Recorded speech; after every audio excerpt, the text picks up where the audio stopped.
Alright everyone, just got this Traeger cold smoker and warmer.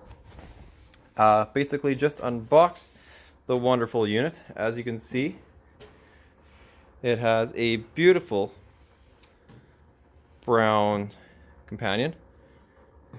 It came with these instruction manuals with a extra filter element, and on top of that, that's the pretty much assembly. As we go into the box, looks like we have a couple extra parts. We have a damper,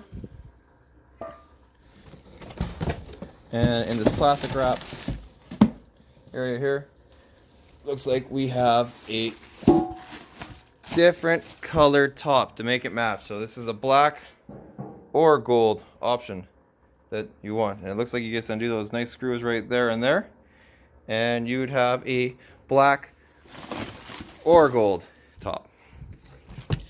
Here we have a couple corners. It looks like here we have the rest of the grate assembly. So you're gonna have your